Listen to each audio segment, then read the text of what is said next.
안녕하세요. 섬김교회를 섬기는 이혜영 목사입니다. 추석입니다. 오늘 정말 저 밝은 달처럼 깨끗하고 또 환한 그런 달처럼 오늘 가족들과 또 많은 사랑하는 사람들과 밝은 모습, 또 아름다운 모습으로 또 행복한 명절 되시기를 바랍니다. 많은 사람들이 지금껏 살아왔던 방식을 포기하기 어려워하고 또 싫어합니다. 나이가 들어갈수록 그런 경향은 더 짙어만 가는 것 같습니다. 히브리서 시대의 성도들의 문제도 바로 이것이었습니다. 복음에 대한 설명을 모두 마친 히브리서 기자는 예수 그리스도를 믿고 그 은혜를 따르면서도 거듭 이전의 삶, 옛 유대교의 구습과 율법주의적인 전통을 떠나지 못하는 그러한 사람들에 대한 단호한 결정을 내리라고 그렇게 권고합니다. 오늘 우리들에게도 마찬가지이지요. 말씀과 성령은 우리를 매일 새로움으로 초대합니다. 변화를 요구하고 결단을 요청하는 것이지요. 그러나 우리의 모든 마음과 구습에 익숙했던 우리들의 생각은 그것을 거부할 때가 있습니다. 오늘 말씀을 통해 우리는 다시 새로워지기 원합니다. 그리고 변화로 나아가게 되기를 소망합니다. 오늘의 말씀은 히브리서 13장 9절에서 17절의 말씀입니다. 히브리서 13장 9절에서 17절 말씀입니다. 여러 가지 다른 교훈에 끌리지 말라. 마음은 은혜로서 굳게함이 아름답고 음식으로서 할 것이 아니니 음식으로 말미암아 행한 자는 유익을 얻지 못하였느니라. 우리에게 제단이 있는데 장막에서 섬기는 자들은 그 제단에서 먹을 권한이 없나니 이는 죄를 위한 짐승의 피는 대제사장이 가지고 성소에 들어가고 그 육체는 영문 밖에서 불사름이라. 그러므로 예수도 자기 피로써 백성을 거룩하게 하려고 성문 밖에서 고난을 받으셨느니라. 그런즉 우리도 그의 치욕을 짊어지고 영문 밖으로 그에게 나아가자. 우리가 여기에는 영구한 도성이 없으므로 장차 올 것을 찾나니 그러므로 우리는 예수로 말미암아 항상 찬송의 제사를 하나님께 드리자. 이는 그 이름을 증언하는 입술의 열매니라. 오직 선을 행함과 서로 나누어 주기를 잊지 말라. 하나님은 이 같은 제사를 기뻐하시느니라. 너희를 인도하는 자들에게 순종하고 복종하라.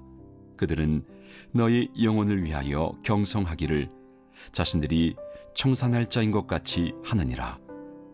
그들로 하여금 즐거움으로 이것을 하게 하고 근심으로 하게 하지 말라. 그렇지 않으면 너희에게 유익이 없느니라. 히브리서 기자는 우리가 새로워질 수 있고 또 변화될 수 있는 기회를 거듭 저항하면서 다시 옛 방식으로 이끄는 근거를 다른 교훈이라고 그렇게 칭하고 있습니다. 그리고 우리에게 경고하고 도전합니다. 9절의 말씀을 보시지요. 여러 가지 다른 교훈에 끌리지 말라. 마음은 은혜로서 굳게함이 아름답고 음식으로서 할 것이 아니니 음식으로 말미암아 행한 자는 유익을 얻지 못하였느니라. 히브리서 기자는 여러 가지 다른 교훈에 끌리지 말라 이렇게 말하면서 마음은 은혜로서 굳게 함이 아름답고 음식으로서 하는 것이 아니라고 그렇게 말하고 있습니다. 우리 히브리서 기자는 마음을 굳건하게 하는 그런 참된 능력이 음식이 아닌 은혜로 된다라는 것을 교훈한 것입니다. 여기서 음식과 은혜가 대조되고 있지요. 여기서 말하는 음식이라는 것은 레위기 음식법을 가리키고 있습니다. 사람의 내면을 강하게 하는 것, 속사람을 강건하게 하는 것은 음식에 관한 규례들을 지키는 것이 아니라 하나님의 은혜로서 된다라는 것을 강조하는 것입니다. 구체적으로 어떤 하나님의 은혜를 말하는 것일까요? 10절과 11절의 말씀을 읽어봅니다.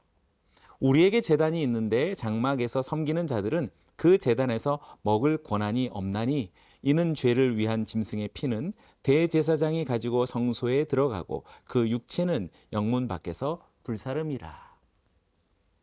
히브리서 기자를 포함하는 우리는 예수 그리스도를 믿음의 주로 고백한 그리스도인들을 가리킵니다. 그리고 그리스도인들이 가지고 있는 이 특별한 제단이라는 것은 구약의 제단과 전혀 다른 것인데요. 우리에게 있는 제단이라는 것은 그리스도의 십자가를 가리키는 것이라고 말할 수 있겠습니다. 그런데 장막에서 섬기는 자들은 그 제단에서 먹을 권한이 없다라고 말하고 있는 이 언급은 구약시대 대속죄 이래 하나님께 드렸던 속죄 제물을 대제사장들이 먹을 수 없었던 것이지요. 그것을 기초로 말하고 있는 것입니다. 다른 제물은 제사장들이 먹을 수 있었지만 대속죄 이래 속죄를 위한 속죄한 희생 제물의 고기는 먹지 못하고 영문 밖으로 진 밖으로 나아가서 불살라야 했기 때문에 그런 것입니다. 예수님도 마찬가지시지요. 우리를 위해 모든 백성을 위해 속죄의 피를 흘리신 예수님의 은혜가 있음에도 불구하고 다시 옛 언약의 규례를 고집하는 사람들이 있었다라는 사실입니다. 거듭 유월절 음식을 먹어야 한다라고 주장하는 사람들이 있었고 레위기 정결 음식을 먹어야 한다라는 그러한 사람들이 있었고 부정한 음식을 결코 먹을 수 없다라고 그렇게 다른 사람을 판단하는 사람들이 있었던 것이지요. 그리스도의 십자가의 은혜와 동시에 율법의 의와 정죄를 동시에 따를 수는 없는 것이지 않을까요? 이렇게 두 가지를 함께 따르고 쫓는 것에는 참된 은혜에 참여할 수는 없을 것입니다. 신앙은 두 세계를 동시에 걸칠 수 없기 때문입니다. 세상도 섬기고 주님도 섬길 수 없는 것이요. 돈도 섬기고 하나님도 섬길 수는 없는 것입니다. 성령으로 거듭난 자아와 옛 자아가 동시에 있을 수는 없는 것입니다. 오늘 결정해야 합니다.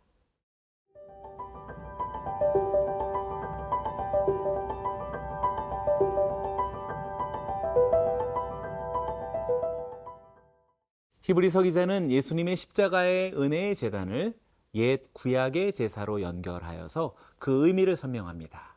12절을 보시지요. 그러므로 예수도 자기 피로써 백성을 거룩하게 하려고 성문 밖에서 고난을 받으셨느니라. 구약의 속죄 제물이 백성의 죄를 속하고 또 진 밖에서 불살라졌던 것처럼 우리의 죄를 사하시고 성문 밖에서 죽임을 당하신 예수님의 대속적 죽음은 정확하게 연결됩니다. 이렇게 예수님의 죽으심과 구약의 제사가 연결된다라는 사실이 우리들에게 어떠한 결단을 갖게 하는 것일까요? 13절과 14절을 읽어봅니다. 그런즉 우리도 그의 치욕을 짊어지고 영문 밖으로 그에게 나아가자. 우리가 여기에는 영구한 도성이 없으므로 장차 올 것을 찾나니.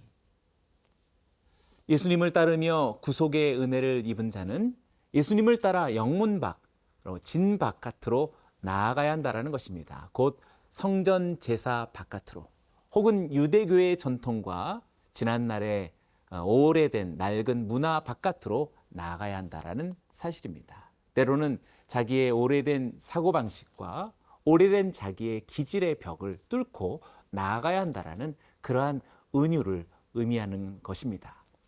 십자가의 은혜를 누리기 위해서는 기존의 삶에서 떠나 예수님의 뒤를 따라야 합니다. 우리는 과감하게 영문 밖으로 나아가야 하겠습니다. 매일매일 신앙의 형식을 우리가 뚫고 나가기 원하고 또 이 세상이 계속 우리들에게 강요하는 그런 세속주의를 우리는 과감하게 벗어나야 하겠습니다. 구체적으로 어떤 예가 있을까요? 히브리서 기자는 4가지를 말하고 있습니다. 먼저 15절과 16절입니다. 그러므로 우리는 예수로 말미암아 항상 찬송의 제사를 하나님께 드리자. 이는 그 이름을 증언하는 입술의 열매니라. 오직 선을 행함과 서로 나누어 주기를 잊지 말라. 하나님은 이 같은 제사를 기뻐하시느니라.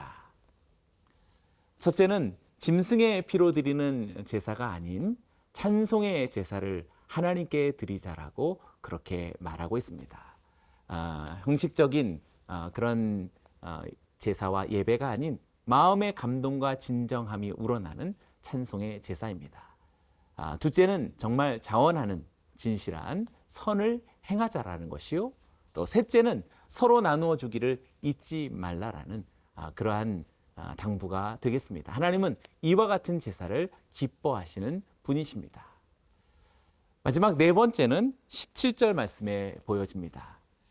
너희를 인도하는 자들에게 순종하고 복종하라. 그들은 너희 영혼을 위하여 경성하기를 자신들이 청산할 자인 것 같이 하느니라. 그들로 하여금 즐거움으로 이것을 하게 하고 근심으로 하게 하지 말라. 그렇지 않으면 너희에게 유익이 없느니라.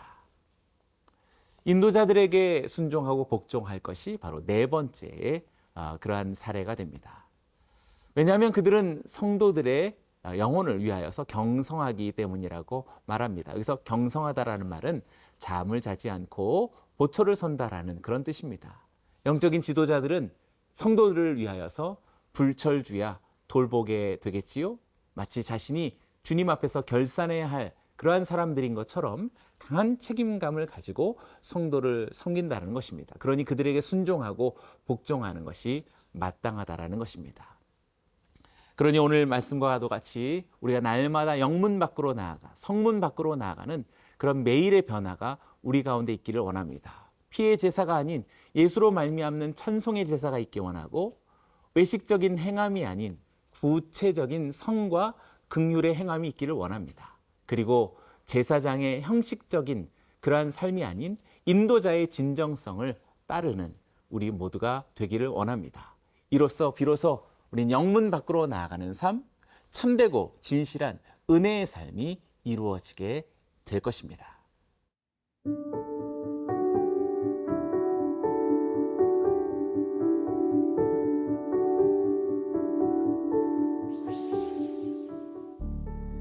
살아계신 하나님 아버지, 살아있는 하나님의 말씀과 지금도 역사하시는 성령님 앞에서 우리가 날마다 새로워지기 원하고 매일 변화되기 원합니다. 오래된 구습과 익숙한 세상 방식에 갇혀 있지 않기를 원합니다. 오직 우리 주 예수 그리스도께서 영문 밖, 성문 밖에서 죽음 당하신 것처럼 우리도 매일 성문 밖으로 나아가는 거룩한 결단이 있게 하여 주시옵소서. 온전한 새로움을 향한 믿음과 결단이 우리 모든 성도들에게 나타나게 하여 주시옵소서. 감사와 찬양을 드리며 예수님의 이름으로 기도드리옵나이다. 아멘.